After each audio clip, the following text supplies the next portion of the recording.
And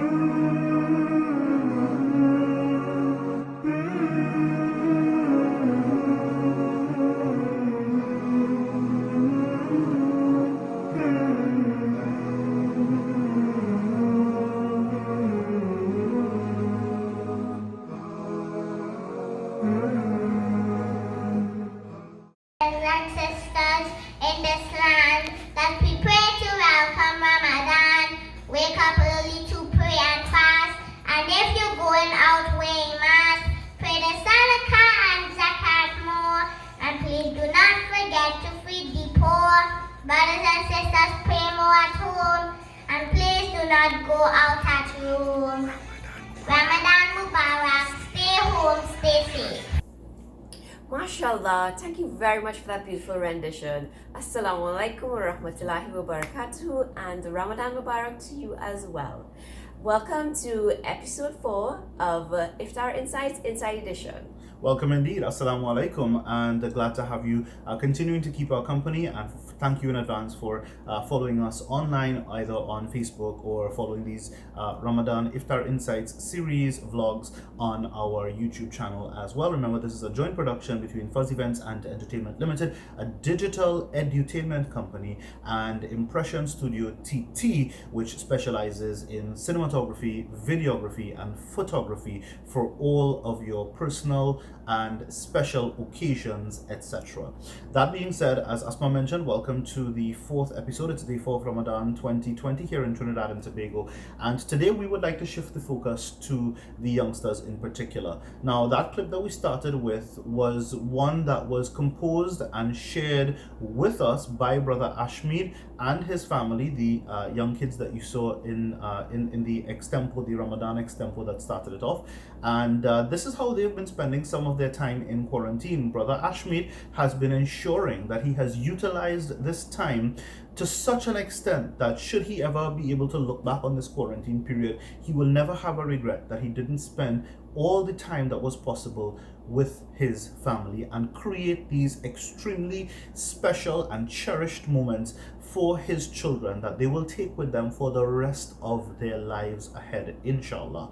And I want to ask the question, what are you as mother and father, what are you as older sibling, what are you as grandparent, what are you as adult doing to ensure that your children are benefiting from not just the holy month of Ramadan, but from the quarantine period? And how are you going to utilize this Ramadan in quarantine, this Ramadan at home, to create, if you've never had the chance to create special traditions, special memories, cherished memories, lifetime memories with your children? Today, if you have no idea of how to go about doing that, have no fear.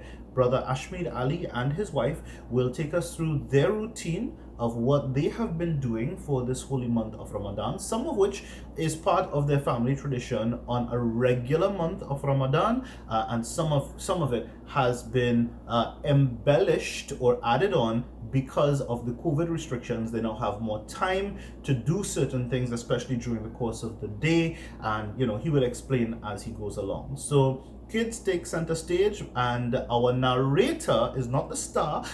Our narrator is Brother Ashmead, the star of this episode, and the 3 youngsters who opened this installment of Iftar Insights Inside Edition with that beautiful rendition. So Brother Ashmead, without any further ado, Assalamu alaikum to you and your family. Please take us on your tour. Assalamu alaikum. So today being the 4th day of Ramadan, we welcome you all to Iftar Insights with the Ali Khan family, known as Ashmead Ali and Nadira Khan. And we do have 3 lovely kids that we enjoy a lot, and they will also be part of this presentation, Ruel, Zara and Ishal. So usually our evening starts off at around 5 o'clock, where we start to prepare for our breaking of the fast. This will involve, first of all, praying Asr Salat, and we then start to make some light preparations, although the heavy meal is already prepared. So this evening, we, in addition to having our normal item of dates and water, we're going to have some samosas, which I have already pre-prepared, and now we will try to get them into the pot for frying.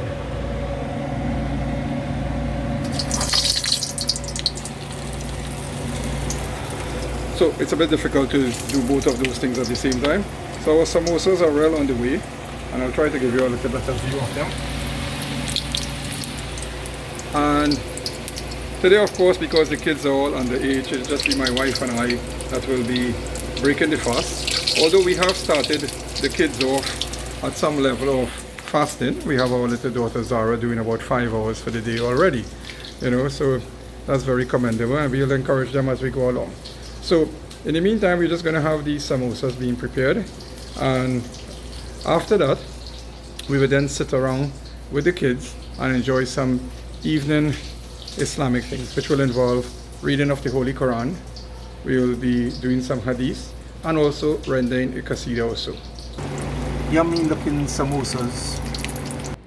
So, as I was saying, we now get to our next section where we try to bring in the family members and teach them a little thing or two. Today, Ruel is going to recite for us a beautiful poem on charity. Now, you would know that charity is one of the pillars of Islam, and it falls under zakat. And it's something that we take very seriously in our family. Our history has shown that with our foundation and even personally, we tend to emphasize a lot about helping the less fortunate in society. And this is one of the things that I'm instilling in them from very early on. They need to look after other people who are needy and less fortunate in our society, and share what we have with them, and to make sure that they are comfortable as much as possible within our means. So he's going to give us a nice poem on charity. So listen to what Ruel has to say here. Charity, a great blessing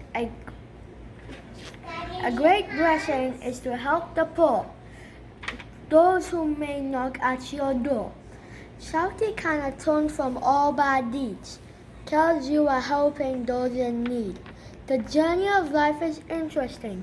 Take note that you will be leaving, as this can visit you anytime. Then material things will be left behind. Take some blessings along with you. One thing you can always do is to help the needy and the poor as part of what you stored before. Very nice, Ruel. So telling us all about charity, that what we should do to try and help the needy and the poor, and always reminding that that is right around the corner. Very shortly we will have another item from our daughter. So my daughter now is going to recite to us on a hadith that she had just recently learned, and today she was practicing it a lot, and I know she is very much into her religion. She prays all of her namaz with us and her 20 rakat Tarawih at times. So let's hear what she has to say about this hadith. It is a hadith that is reported by Sayyidina Abu Hurairah radiyallahu anhu, and he narrates that Nabi sallallahu alayhi wasallam said, and what did he say, Zara? He said, my ummah were given 5 things for Ramadan which were not given to anyone besides them. 1. The smell from the mouth of a fasting person is more sweeter to Allah than the fragrant smell of musk. 2. On their behalf, the fish in the ocean seek forgiveness until they open their fast. 3. Every day, Allah perhaps prepares and decorates a special garden in Jannah for them. 4. The evil mind shaitan is chained. 5. On the last night of Ramadan, they are forgiven. Thank you. Oh, very nice, Zara. Thank you very much for that wonderful hadith. Let's hear what the kids have to say about Ramadan. Ruel, what do you like best about Ramadan? Eid. What you got on Eid? Toy. All right. Ishal, what do you like best about Ramadan? I like presents and I like going to the masjid. Oh, very nice. And Zara, where are you? Oh, what do you like best about Ramadan? I like praying Tarawih and playing all of my mamas. Okay. And you don't look forward to Eid as well? No, that's not so important. Oh, okay. Thank you. Ramadan for us, by and large, is very special. We look forward to it. The kids look forward to it. I know definitely that they look forward to Eid because they're already asking what are their Eid presents from now. In fact, that question is one that dates back a couple months before even, you always hear them asking, when is Ramadan starting? When is Ramadan starting? Because they're always looking forward to Eid. because they know their presence will be special through Allah's mercies and blessings. But for us as the parents, we totally enjoy it. We obviously this time round, we are enjoying it more because we are bonding together as a family. We've been in quarantine for almost 47, 48 days now because since school was closed, and they're handling it very well. In fact, I myself am very pleased that we have had this opportunity to pray together, to cook together, to eat together, to laugh, enjoy. We've done many videos. Many of you would have seen some of our extempo ones, but they were all nation building ones. And we have a beautiful one on Ramadan, which we've mixed with COVID-19. And we've started a little session with my daughter now where she's doing these brief Islamic reminders.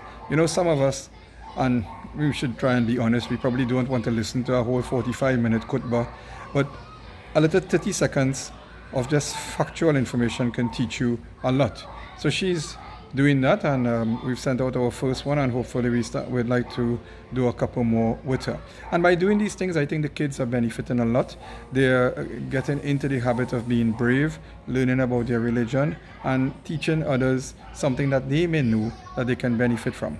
So this is the line that we are enjoying this year is Ramadan with. I totally enjoying doing the Tarawih with the group at home here. Personally, I'm looking forward to Eid Day as well to see what my contribution will be, you know, when they pass the hat around, to see what they put in the contribution hat for the Imam. So I'm looking forward to that contribution as well. So we will carry on. We do everything that is normal as any other family. We get up, we fast, and start our fast in the morning. We read Quran. We would listen to something on the television. We have Surah Yasin recitations by Maulana Atif that we enjoy. In the evening time, once we are finished with our personal reading of the Quran, we would, and then the session with the kids, which, like I said, we've started every day with them. We would then, from around 6 o'clock, start tuning to a program on the television. It would rather be on IBN with the table spread Maulana Ayub, or sometimes we just go on Facebook Live with Maulana Atif. We try to mix it so that it's not one person every single day. And they sit around with us and listen to that until the time of the breaking of the fast. So at that time we will come back to that session with the breaking of the fast. One of our added things that we are teaching the kids is qasidas. We all grew up learning a lot of qasidas and singing our time, and it's a thing that we love very much. Our parents taught us this, our community taught us this, and this evening here we are also going to teach the children another song. They've learned many before, but today we love this beautiful song on the Prophet, Zara Chahiri. So let's have it now. Zahra Chahari Se Kamliko Hatta Doya Rasulallah Hame bhi apna Diwana Bana doya Rasulallah. So let's try to sing it now, right? Bismillah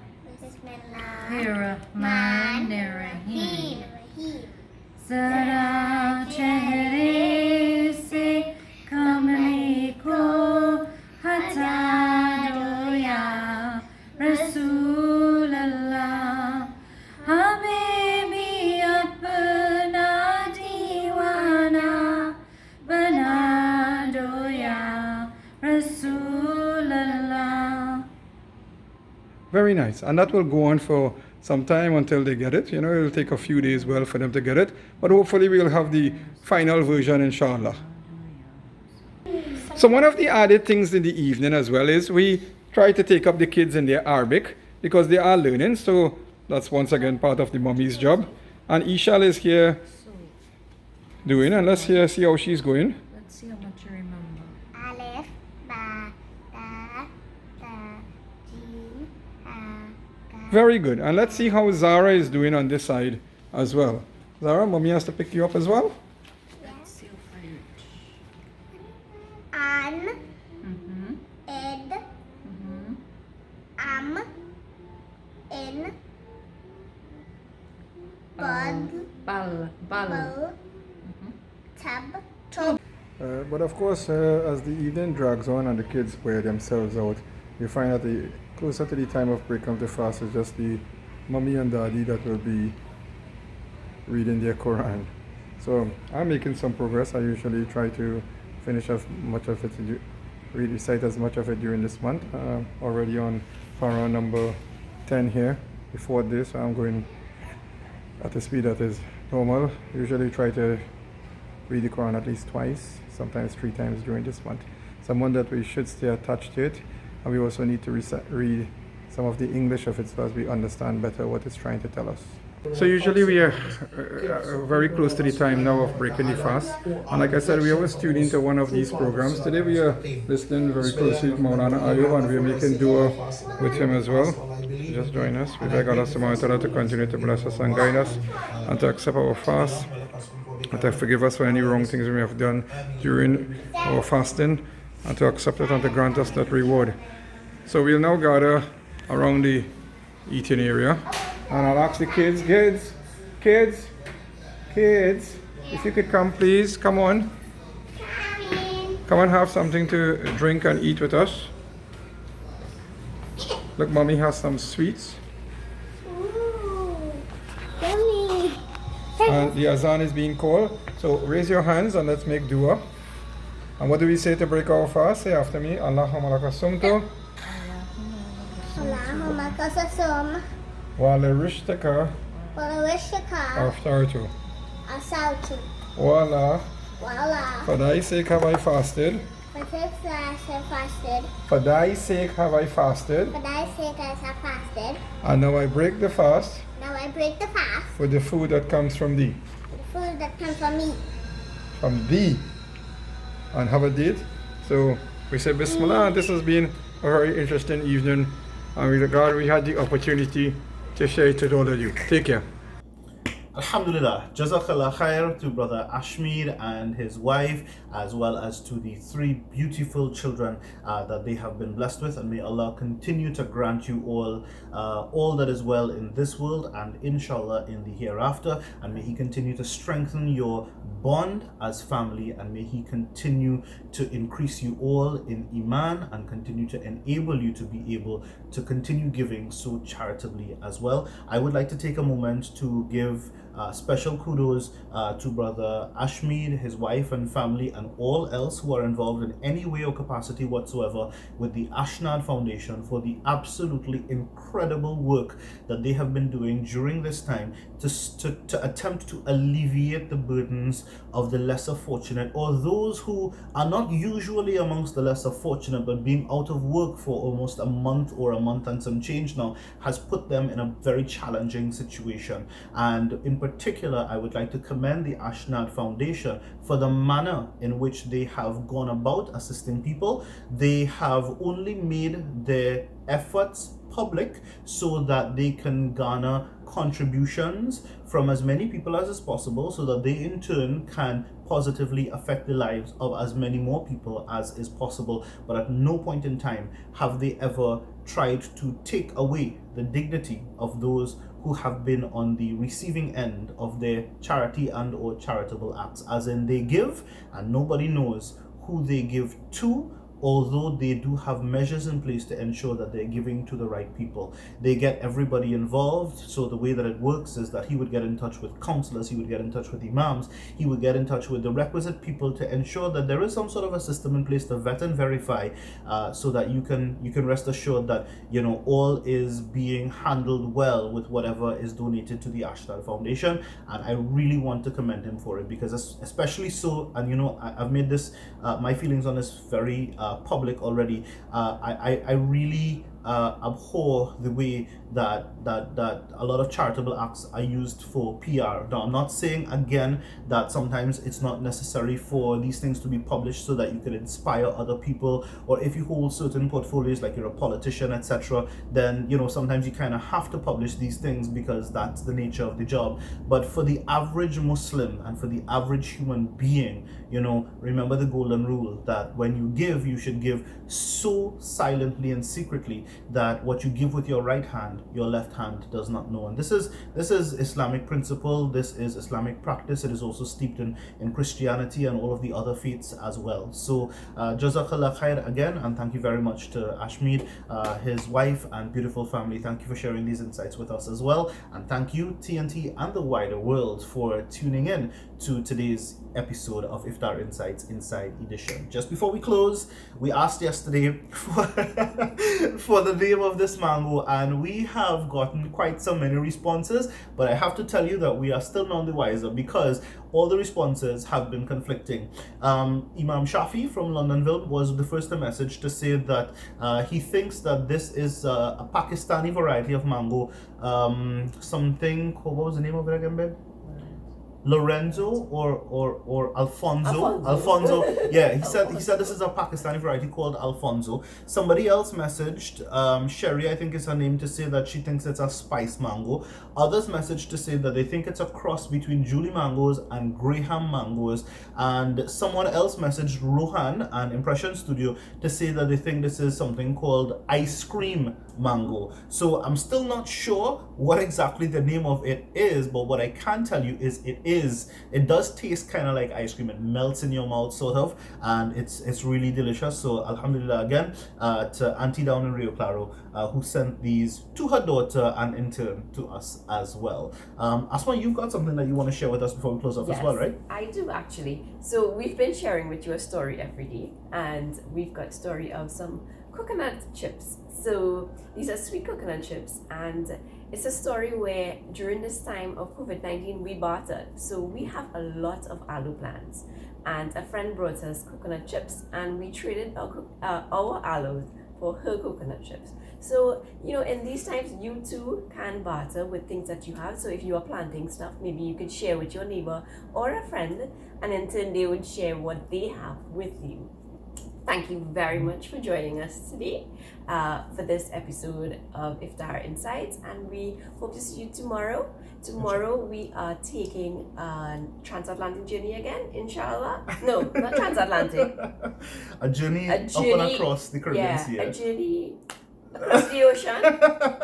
A journey across the ocean, not Inshallah. transatlantic. Inshallah, I'm yeah. sorry. Inshallah. So join us tomorrow for another international experience on Iftar Insights Inside Edition. Until then, do continue to enjoy every moment of this holy and blessed month of Ramadan, and may all of your acts of ibadah, all of your acts of worship, all of your du'as, inshallah, be accepted, answered, and if possible, and if Allah wills, made into reality, inshallah. Until then, assalamu alaikum.